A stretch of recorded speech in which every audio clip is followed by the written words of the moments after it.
తమిళనాడులో ఇంటి ముందు ఆడుకుంటున్న 4 ఏళ్ల చిన్నారిపై చిరుత దాడి చేసి చంపిన ఘటన కలకలం సృష్టిస్తోంది. వాల్పరైలోని టీ ఎస్టేట్లో తల్లిదండ్రులు పనిచేస్తూ ఉండగా బాలికపై చిరుత దాడి చేసింది. చాలాసేపు గాలించిన తర్వాత బాలిక మృతదేహాన్ని గుర్తించారు పోలీసులు.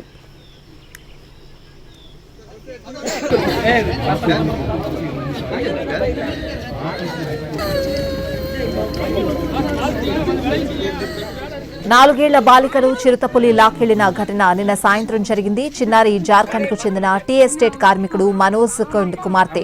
ఆమె ఇంటి ముందు ఆడుకుంటూ ఉండగా సమీపంలోని టీ తోట నుండి ఒక చిరుతపులి వచ్చి ఆమెపై దాడి చేసి లాక్కెళ్లింది. ఈ సంఘటనను గమనించిన ఎస్టేట్ కార్మికులు అప్రమత్తమై గాలింపు చర్యలు చేపట్టారు.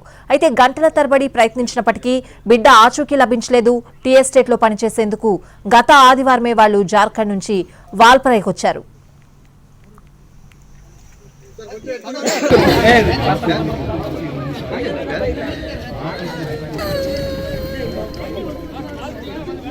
తమిళనాడులో ఇంటి ముందు ఆడుకుంటున్న 4 ఏళ్ల చిన్నారిపై చిరుత దాడి చేసి చంపిన ఘటన కలకలం సృష్టిస్తోంది. వాల్పరైలోని టీ ఎస్టేట్లో తల్లిదండ్రులు పనిచేస్తూ ఉండగా బాలికపై చిరుత దాడి చేసింది. చాలాసేపు గాలించిన తర్వాత బాలిక మృతదేహాన్ని గుర్తించారు పోలీసులు. 4 ఏళ్ల బాలికను చిరుత లాక్కెళ్లిన ఘటన నిన్న సాయంత్రం జరిగింది. చిన్నారి జార్ఖండ్ కు చెందిన టీ ఎస్టేట్ కార్మికుడు మనోజ్ కుమార్తె. ఆమె ఇంటి ముందు ఆడుకుంటూ ఉండగా సమీపంలోని టీ తోట నుండి ఒక చిరుతపులొచ్చి ఆమెపై దాడి చేసి లాక్కెళ్లింది. ఈ సంఘటనను గమనించిన ఎస్టేట్ కార్మికులు అప్రమత్తమై గాలింపు చర్యలు చేపట్టారు.